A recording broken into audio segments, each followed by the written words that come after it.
Good morning दोस्तों। और केदारनाथ में हो चुकी है हमारी सुबह। यहीं पीछे एक होटल है जहाँ पे हम रुके थे और मौसम है थोड़ा सुहाना, हल्की हल्की पहाड़ों पर धूप भी छाई हुई है। और पीछे है मेरे जस्ट सामने मंदिर, शायद इसमें अभी नहीं दिख रहा होगा, अभी दिखाएंगे आपको। और ये ग्राउंड है छोटा सा जहाँ पे लोग आके बैठ जाते हैं कभी कभी। और ये मंदिर की सीढ़ियाँ। तो अब चलते हैं हम ऊपर मंदिर की तरफ और मेरे साथ है नारायण, जो कि ऑब्वियसली बात है होना ही चाहिए। तो चलिए चलते हैं। और ठंड काफ़ी है। हमारा फ़ोन तो यहाँ का टेम्परेचर अभी फ़िलहाल दिखा रहा है -1 डिग्री सेल्सियस। हाँ, मेरे को तो बहुत ठंड लग रही है रात को भी इतना ही था करीब। तो अब चलते हैं मंदिर की तरफ और मंदिर के दर्शन कराएंगे और जो आसपास के नज़ारे हैं वो आपको दिखाएंगे। और बगल में एक झरना भी बह रहा है हमारे। मौसम बड़ा सुहाना है।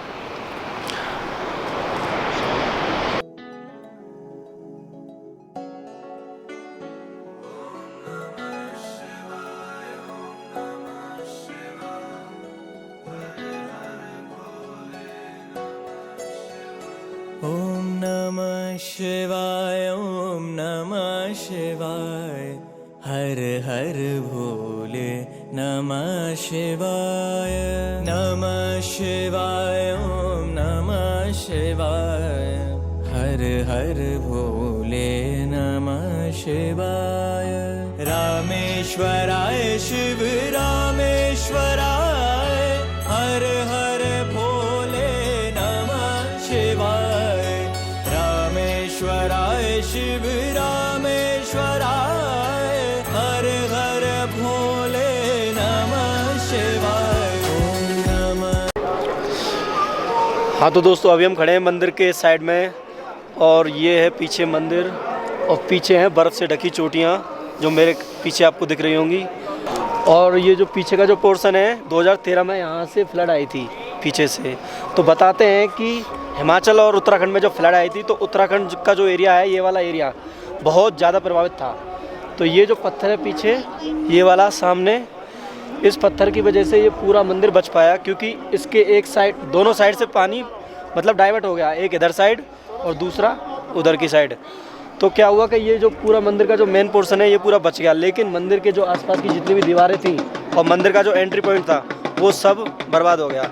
और नीचे मंदाकिनी नदी के बाजू में एक गांव था, रामबाड़ा गांव था, वो पूरा गांव नष्ट हो गया। और वहाँ पर लगभग 2,500 से 3,000 या फिर कितने, 4 से 5,000 लोग रहते थे शायद।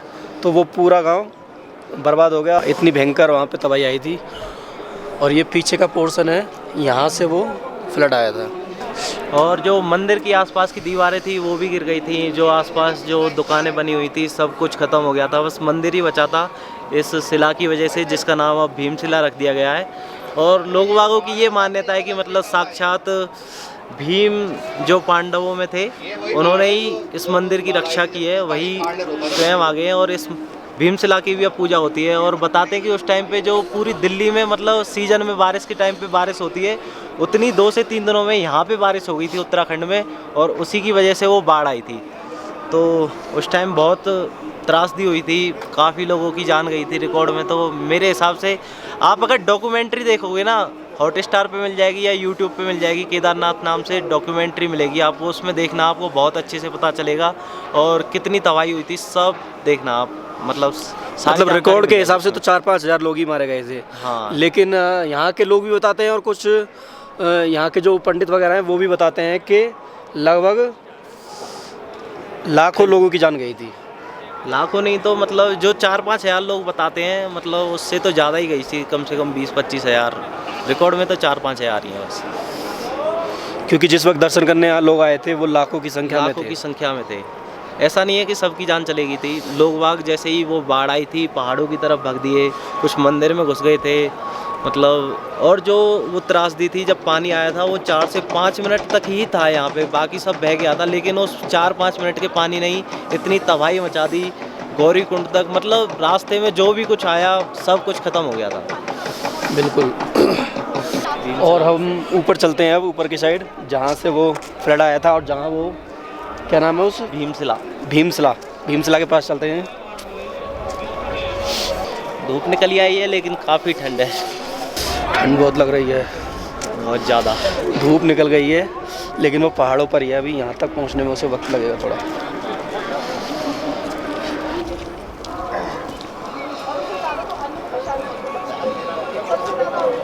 और यही है वो भीमशिला पत्थर जिसने फ्लड के पूरे पानी को 2 भागों में डिवाइड कर दिया, एक इधर साइड और दूसरा इधर साइड।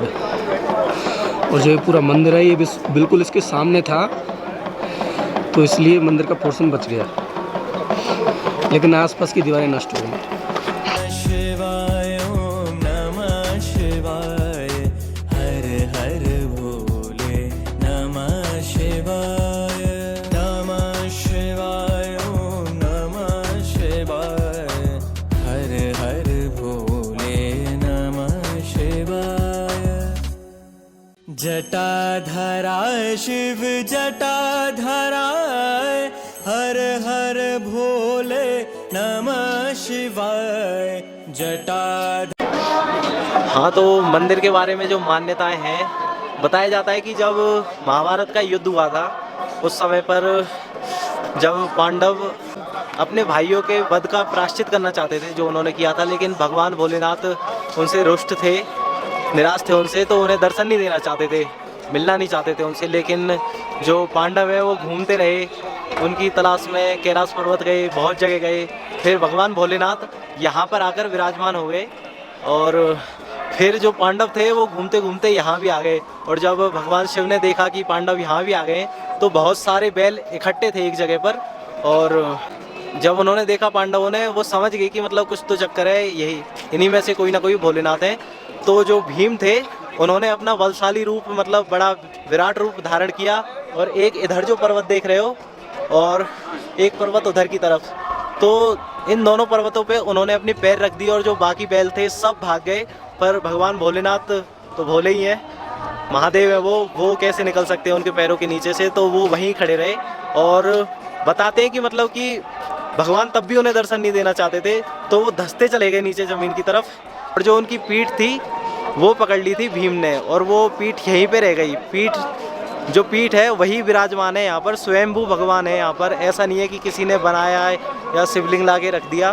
तब भगवान भोलेनाथ ने पांडवों को दर्शन दिए, और बताया जाता है कि मतलब शिवलिंग तो तब से ही है यहाँ पर, लेकिन जो पांडवों के वंशज थे जन्मेजय, उन्होंने फिर मंदिर का निर्माण किया, लेकिन पुनर्निर्माण आदि गुरु शंकराचार्य ने 8वीं सदी में किया, और लगभग शायद 1000 साल पुराना मंदिर है।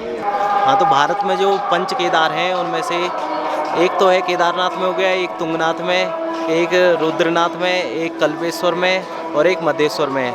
जो उनकी पीठ वाला हिस्सा है वो केदारनाथ में है, जो उनके हाथ हैं, भुजाएं हैं, वो तुंगनाथ में है, जो उनका मुख है वो रुद्रनाथ में, और जो उनकी नाभि है वो मध्य में है, और जो उनकी जटाएं हैं वो कल्पेश्वर में है। तो यही पंच केदार हैं, बद्रीनाथ की तरह जैसे पंचबद्री हैं। धराय शिव जटा धराय, हर हर भोले नमः शिवाय ओम नमः शिवाय ओम नमः शिवाय, हर हर भोले नमः शिवाय, नमः शिवाय ओम नमः शिवाय, हर। तो हम चलते हैं नीचे की तरफ।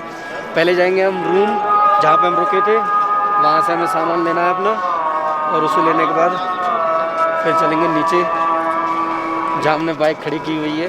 कौन सी जगह है वो है सोनप्रयाग। सोनप्रयाग में हमारी बाइक खड़ी। मंदिर के दर्शन यहाँ के हमने आपको कराई दिए हैं, अंदर से तो इसलिए नहीं कर पा पाए, वैसे भी फुटेज अलाउ नहीं होती, अंदर से करवा ही नहीं पाते, और हम भी अंदर जाके दर्शन नहीं कर पाए क्योंकि कोरोना की वजह से अंदर नहीं जाने दे रहे हैं। बाहर से ही जो दर्शन हो सकते हैं वही किए हमने भी। ओम नमः शिवाय ओम नमः शिवाय, हर हर भोले नमः शिवाय, नमः शिवाय ओम नमः शिवाय, हर हर भोले नमः शिवाय।